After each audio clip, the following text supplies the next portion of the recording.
This content is for educational purposes only. Do not attempt the techniques shown without proper authorization. Unauthorized use is illegal and can lead to severe legal consequences. Stay ethical and responsible. The type of threat vectors or cyber threats basically. So the most common is the insider threat. So insider threats are the people who are in the organization and can act as a threat to that particular company or you could say or that particular organization.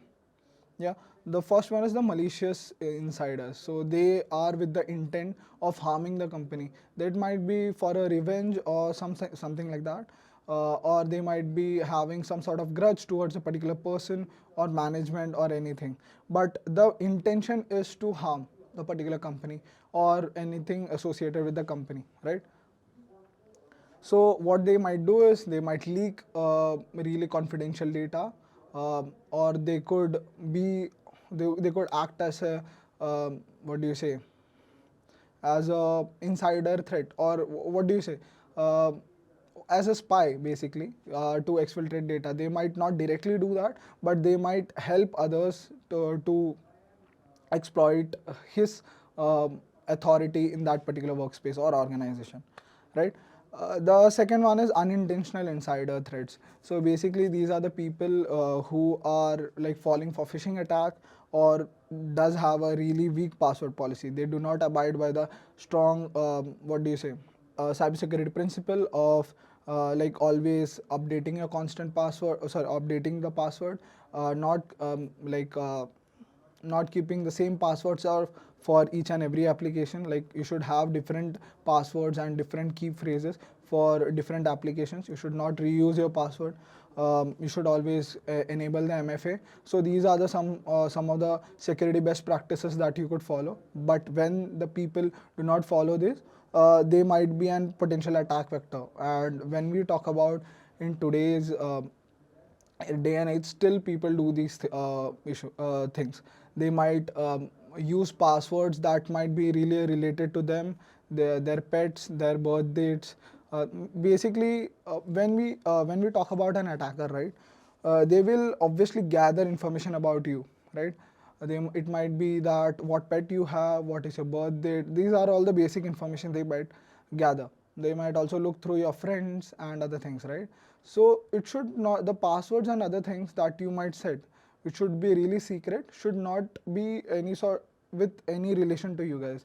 It should be really strong password. It should contain, it should be really complex in nature as well. That is, you should have like case sensitive, the special characters, uppercase, lowercase, numbers, and everything. So that is what makes password really complex in nature. So you should have that.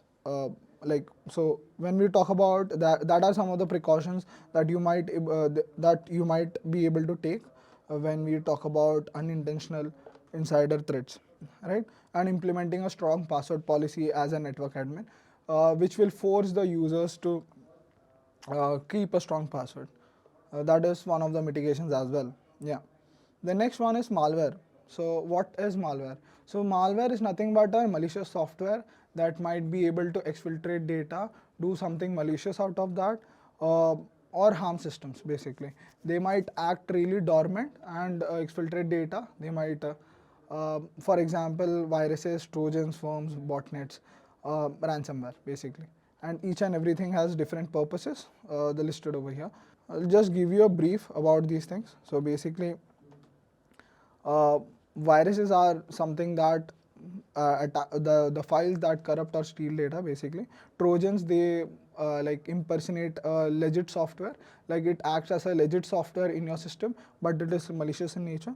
Botnets are like already so once uh, a system is compromised, that particular system will be acting as a botnet, or what do you say, as a bot for further attacks. For example, if I want to perform a DDoS attack on a particular server, what I will do is I'll just compromise about thousands of hosts and tell these particular hosts to send requests to that particular server to DDoS that particular application or that particular service that is being enabled over there. Okay.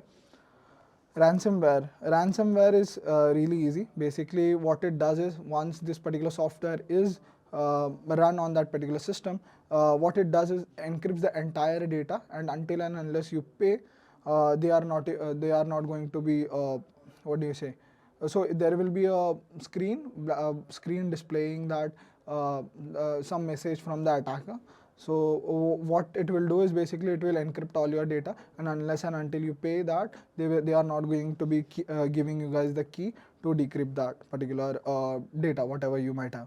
So this might not impact for an individual, have a really great impact for an individual, but when we talk about organizations with really critical data, the entire, what do you say, their clients, their partners, and all sort of financial data, and PII data of their users. So these types of critical data, so that is really important for the corporates. So in the case of corporates, it really is a big deal, like the ransomware attacks, and it was one of the most common attacks in the past decade as well. Okay, so the next one is system design failures. So when we talk about one of the most common threat vectors, this is one of the most common threat vectors that we could see.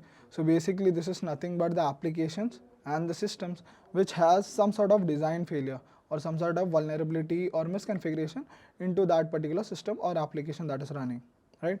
The example might be SQL injection, or other sorts of vulnerability. It might be a business logic vulnerability. We'll be discussing about these vulnerabilities in the upcoming sessions. But yeah, for now, just understand there might be vulnerabilities or misconfigurations in the applications or the services running. Yeah. The next one is social engineering attack. As it is the case that people are the most easiest attack vector for an adversary. Like it's really easy to what do you say, scale a particular attack on individuals of a particular organization, or because the attack surface is so huge. So if we talk about an organization, like a big organization like Google, for example, they might have thousands of employees, right? So so the attack surface for each and every individual is like I have possible 1,000 targets, and what I could do is gather email addresses of that particular individuals of that particular company, right?